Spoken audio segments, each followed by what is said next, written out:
Where's Heavy? He's always bloody late. Let's go. Come on. The podcast. I'm so hyped up. I'm ready to go. I hope Dean's in there, man, because I'm ready for this. Boom! Let's have it! Double D podcast. Pep Talk Boys.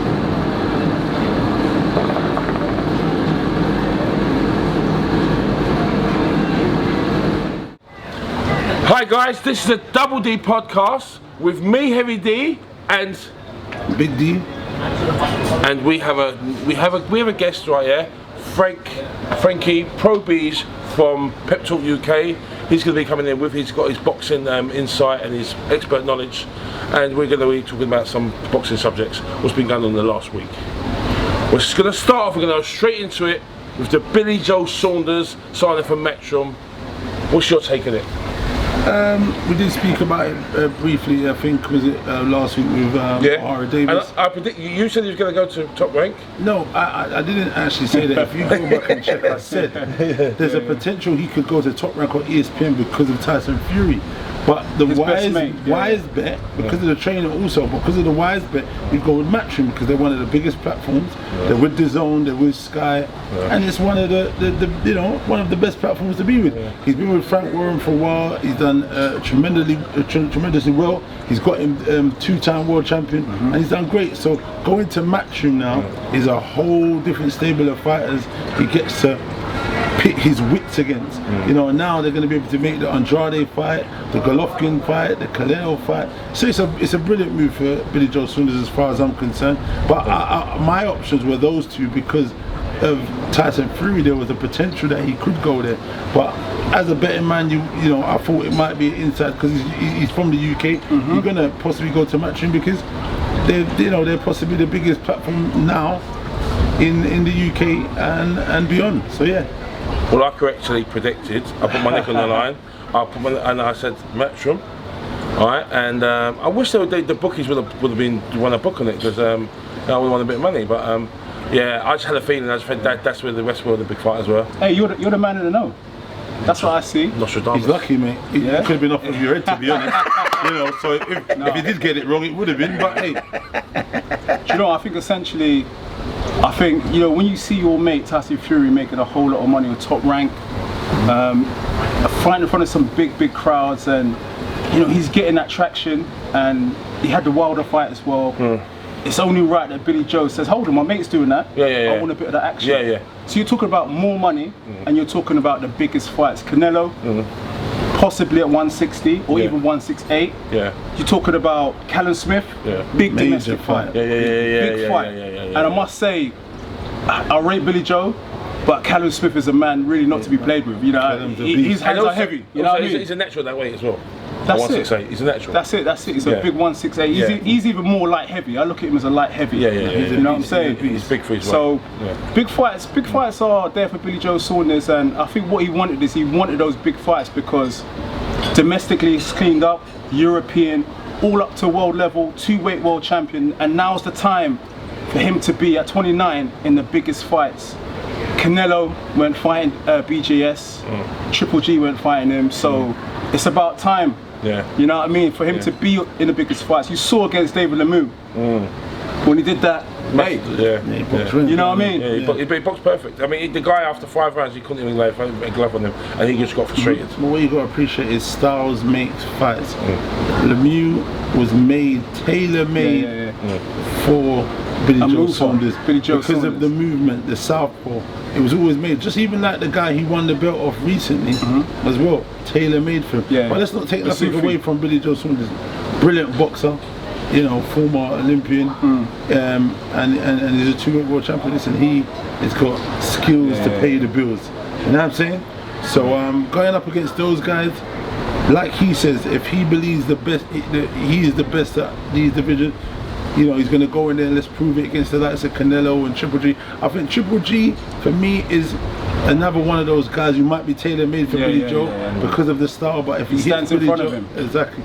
If Billy Joe stands in front of him for too long, you know, the power might tell. But I think Billy Joe might just be a little bit too slick for Triple G. But listen, only time will tell. Because once you get hit by Golovkin, you know. Yeah, man. You start seeing stars, man. You start hearing that cuckoo. Even with your hands up.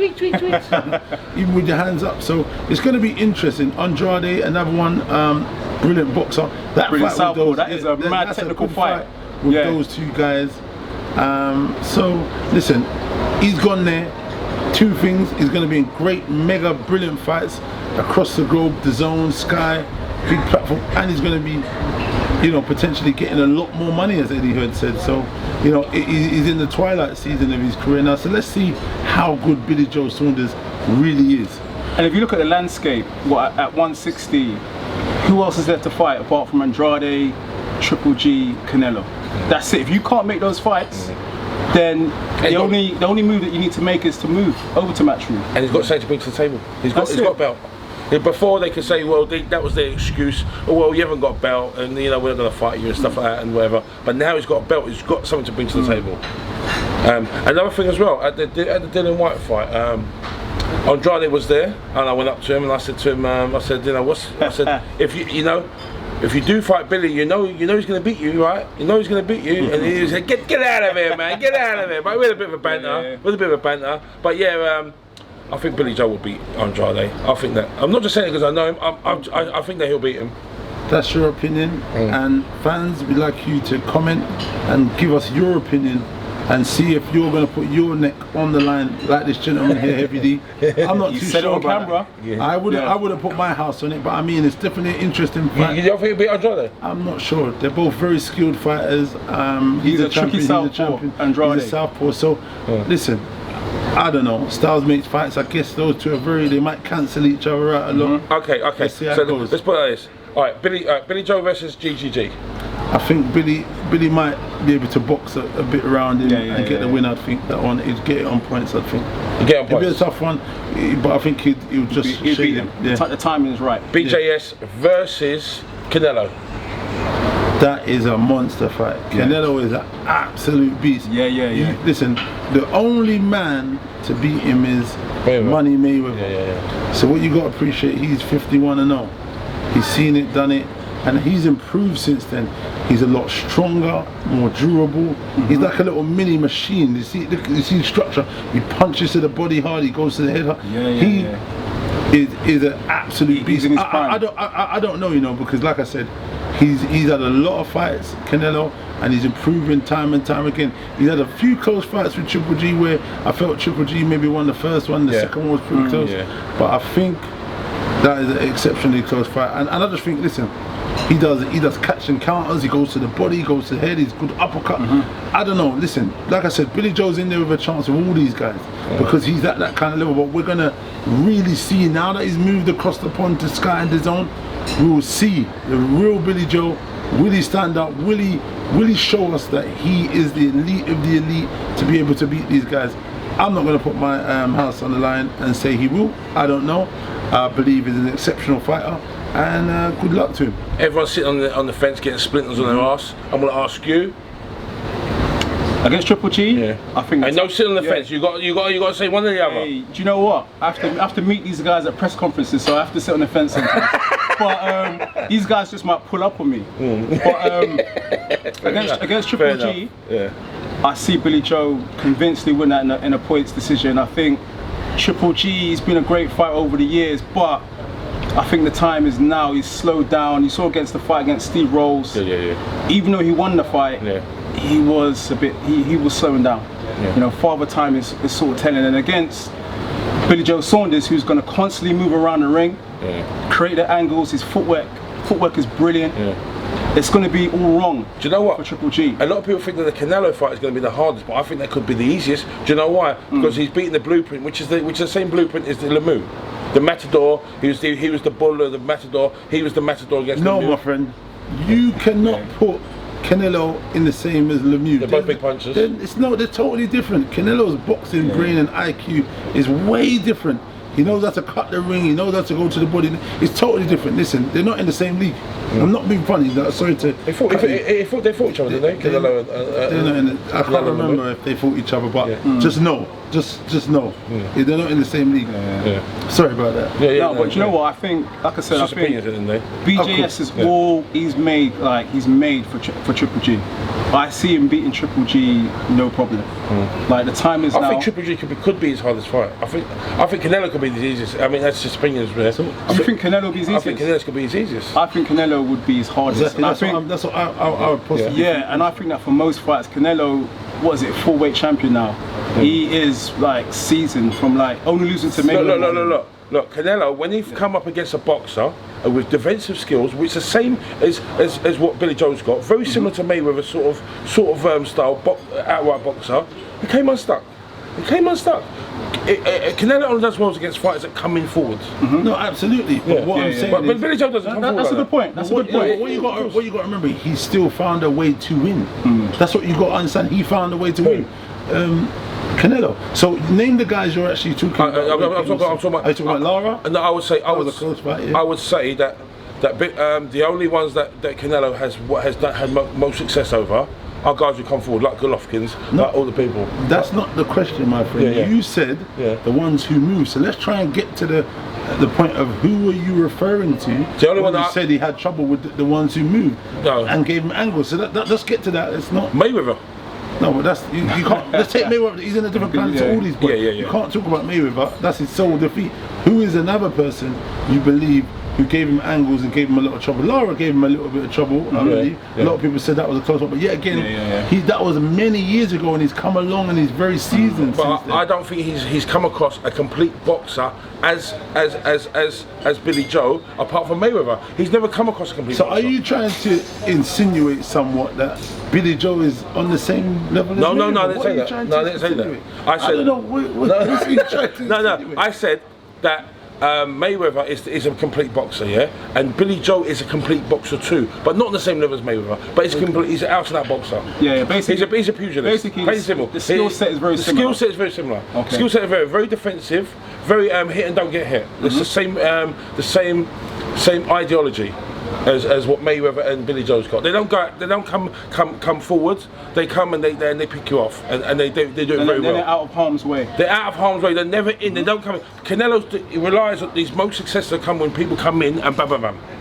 Yeah, you saw in the defensive fighters. Defensive fighters. Alright, what I'm saying is Mayweather is proving the blueprint that's the way to beat him, and the blueprint's out there now. That's the way to beat the Canelo.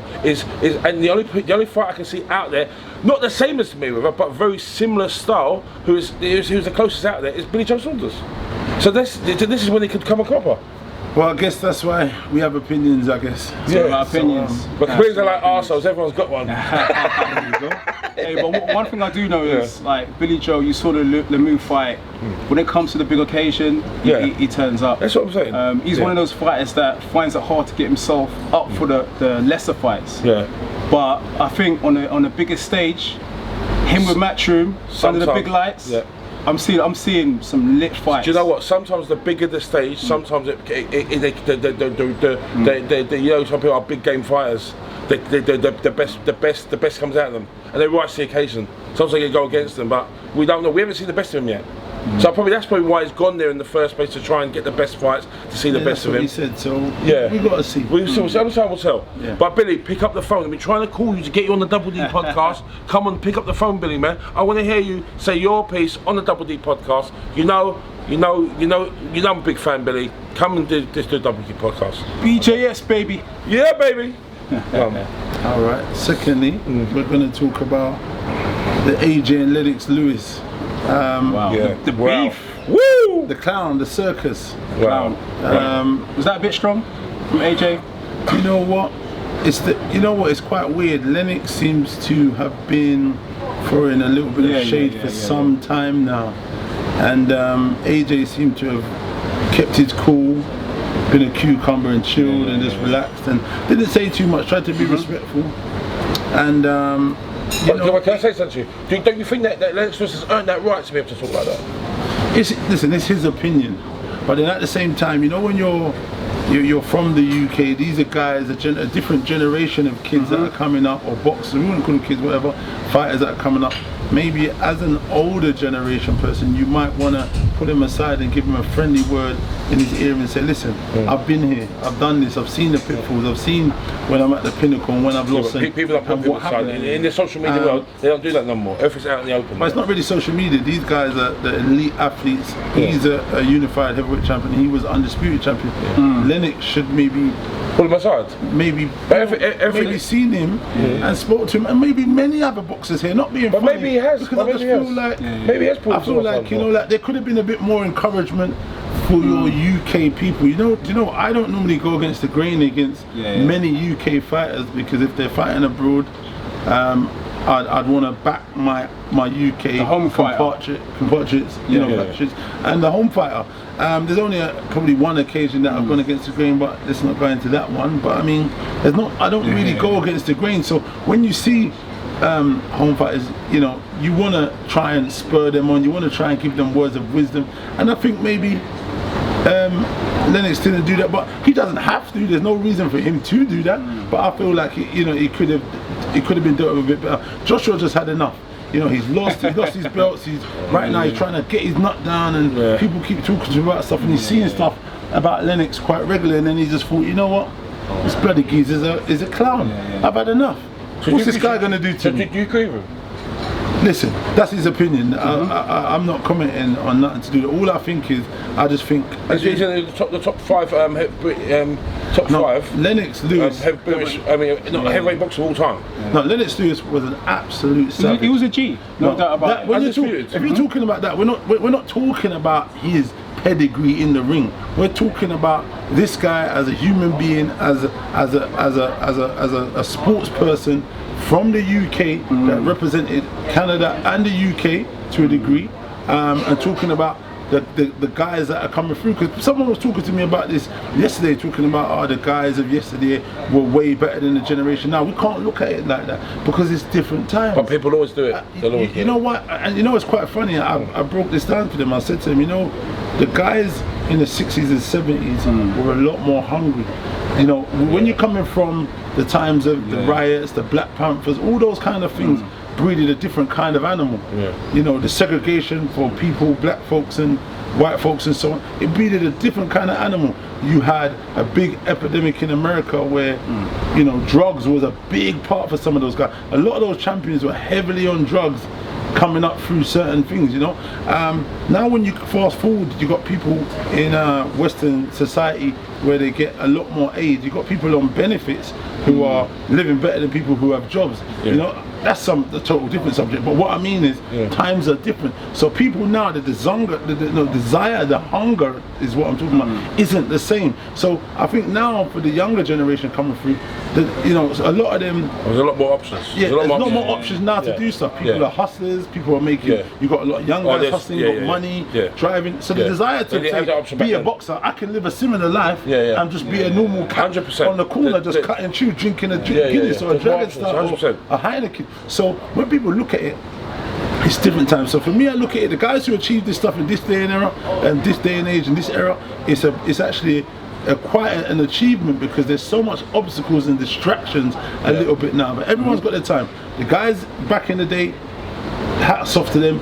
They were phenomenal athletes, strong, used to do 15 rounds, and they made half the way for these guys today to come through and do it. And then it will just be the same. There'll be other guys coming behind Joshua, like Dubois and a few other guys who are going to want to be, you know, being pioneers and set the bar. Dubois, not so much. He's a bit different to Joshua because he's not so vocal, but you can get my drift on where I'm going with it. So when people talk about it, it's two different times. Joshua, for his time doing what he's doing now, he's done a tremendous job. He's done. He's a great achievement. Even my bro Dillian, he's done tremendously well, coming from where we've come from, being from the ends and coming through, and you know, having a checkered past as some boxers do, and it's absolutely great when you see them get to these dizzy heights of the sports and transcend across the world and become world-known stars. So I just feel like sometimes there always has to be some form of a leader or someone who wants to talk up, and you know, be that person who wants to give a positive side. You can always have a negative side, because that's just life. You got right, you got wrong, you got positive, you got negative. It's just what it is. About opinions, you know what I mean? Opinions. So sorry, No, it's all about opinions. But I think Lennox Lewis, like I said, he could have been a bit more responsible with the comments that he's made towards Joshua, time and time again. And when you keep getting poked, he's a human being, and at this moment in time, he's catching a hell of a lot of hate. The people that love him. And Lennox Lewis he carries a lot of weight with what he says. Yeah, that's right. Whatever he says, people will latch onto it and stuff. And they, you're right. Someone in that high profile always criticising you. It's gonna get to you. And you're looking for support from your own. Like I said, Lennox Lewis, British boxing worldwide, he represents us. And when I say us, I mean the British fighters, you know what I mean? So if AJ is getting criticism from someone like Lennox Lewis, it's going to hurt him. It's going to hurt him. So what do you think that is? Do you think that is... Sorry to cut you, even Frank Bruno, sorry to cut you, Frank Bruno, did you see what he said? He was like, we need to try and get past this and try and solidify and kind of make amends of the situation. He didn't come out, even if he had an opinion, he didn't come out outwardly and say anything negative. In this day and age, you've got to be careful what you tweet, what you post out there, and if you've got someone's phone number, you can deal with it over the phone, men. But listen to this. The age we're living in now, everything is all social media. Everything is taken out of context. Everything is done. I don't think I mean I don't know. Relationship it seems to British has broke down between AJ and the Lennox Lewis. From what I've heard, it's there was a reason they tried to sign AJ at the start, and he saw it as a snub. They took it as a personal insult. I'm only going by what I mean. I think Spencer tried to go to his dressing room and then go to the back. And all that. He got snubbed and all that sort of stuff and whatever. So sometimes when you hear people talk negative about someone, there might be a backstory.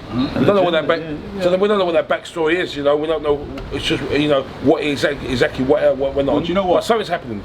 Because you don't just talk. You don't become friends with someone and then automatically start talking negative about them because they were friends. I saw them when the gloves were off. They was on there with all of them. There was all the heavyweights and all that sort of stuff. They were friendly. Tyson Fury and all that. Tyson Fury, Andy Joshua, all of them. There was all there. There was all there. Frank Bruno and stuff. They were friendly then, and I think they became friendly after that. And then all of a sudden, he's talking trash about him on social media. Where'd that come from? It doesn't come from nowhere. I wouldn't say they were friends though. I think they were more acquaintances than friends because he's Lennox is a big man to him, and he's probably someone he looked up to when he was coming up, you know what I mean? So there was more acquaintances, and they probably, they had something in common. He won gold, he went to the Mr. Gold, he's Olympian also. So I think those kind of things, and then he probably felt saddened by the fact that this is someone he probably idolised and looked up to when he was coming up, 100%. And then he kind of continued to speak down about him and so on. So it's just one of those, but I think AJ, as a man, he probably needed to make a stand and say something, because as a man, if you're prodded enough, you will buy it back. Just like. And AJ now is like, I think that humble guy is still there, but there's moments where everyone has it where you're gonna be aggy. Do you think it's act? I don't think it's act. Do you think it's act? Do you think it's act? No, I think he's just being mature in his position. Yeah, he's a businessman. I'd go with that. I'd go with in terms of there's a time and a place for stuff. And maybe how I conduct myself here and when I conduct myself with my friends or I'm out is always different. You need to adapt to your environment and your position and your situation. So I just see AJ as someone who's adapting to being a leader somewhat, being a role model, someone who's won the Olympics. Someone might say he's not the same age that he was on the Watford estate. Sure, bloody probably ain't. His bank account shows something different. He's won the Olympics and so on. So I wouldn't say he's not acting or authentic. He's just playing the role what needs to be played at the time, and that's just life. But I think everyone plays different roles. You speak to your bank manager, you're a different person. You speak to your friends, you're a different person. You speak to different people all the time. You all got a different role for every single person you speak to. In life, you got to just get through life. It's a reactional thing, like I said. I don't think professional. I don't think normally he would have responded in that way. But because it's happened so many times, it's the man's had enough. And but the only thing is, the only problem I have with that is there are a lot of kids who are looking up to him and see him as a role model. That's the only problem I've got with that.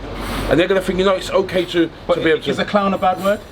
Clown's a bad word. It's derogatory. It's derogatory. You don't call a legend a clown. You don't do it.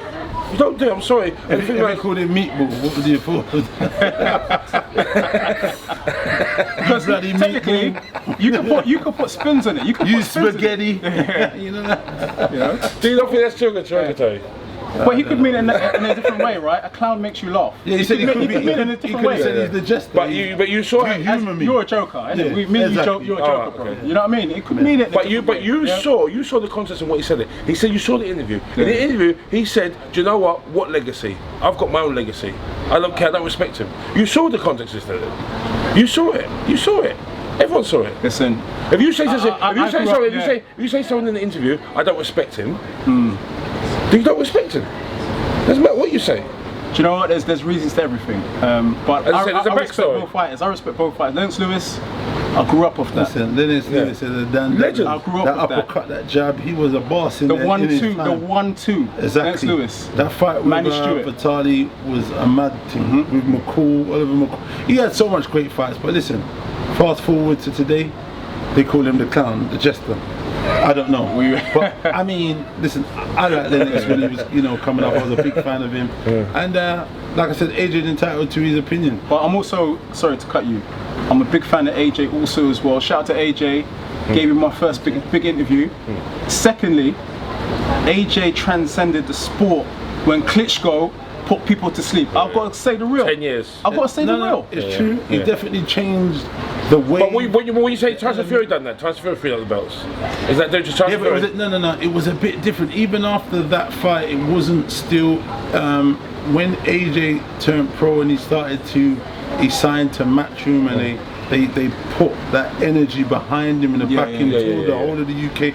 It transcended the boxing. You got so much more younger people, so much more girls wanting to focus on the younger generation. Focus on casuals. He brought a lot more demographic of different people into the sport. People weren't necessarily boxing fans. So credit to the guy AJ Saudi. Hopefully a man really turns up. Boom. Talking about that. That's a good thing. Right. Where do you actually think it's actually going to be in Saudi? This is the question that I want to know. Do you think it's going to go ahead? Because from what I'm hearing, Eddie Hearn's already stated publicly that the fight is going to be in Saudi. Now, all of a sudden, you've got a little spin on that. Andy Ruiz Jr. is said that he's not fighting in Saudi Arabia. I don't know if he's going out for more money. What do you think he's angry? Because apparently it's supposed to be in black and white. He signed the contract. It's already, the terms already been sorted out. There's nothing to dispute. Or it's going to turn into a legal case. I think Ruiz is just playing with the fans. I think it's just part of the pre-fight build-up where he's leaving. He's got no choice, is he? It's black and white. Well, it's on paper. Like Matthew wouldn't go out there, put the posters up, do the public announcement. Yeah. I think the fight's going to happen. It's just he's just playing with us. He's playing with the fans. You know what I mean? But the fight's going to go down, and hopefully it will be as good as the first one, because the first one, let's face it, it was a big shock, but it was very, very entertaining. Very dramatical. Well, I think if Andy's messing about for likes, he's going to mess with the money, because what could happen is people are differing about booking their flights and hotel bookings. They believe it might not be, it might not go on. So it's a bit of a silly plan to just mess about doing that. You don't get the I think he doesn't like being dictated to. It seems he so. Said, but I'm the champ. I'm the governor. No, do you know what? I get it. But I just feel he's made such a dramatic U-turn on how he was in the beginning. What I feel is now he's in that position. He got he's got a mega upset. That's going to go down in the history books. Butterbean Part 2, done the damage, beat AJ, took all the belts home. Butterbean. Ate all the burritos. I don't know, man. Do you know what? I'm just having a crack. But listen, let's just crack on. What I mean is, right now, Snickers. He's got an opportunity with the Snickers also. He's got an opportunity to go, win, beat AJ, or prove to the world it wasn't lucky. He wasn't a lucky punch. He's more better rounded fighter. He's got the boxing IQ. He's got the pedigree. Go and win, and then be rid of this saga.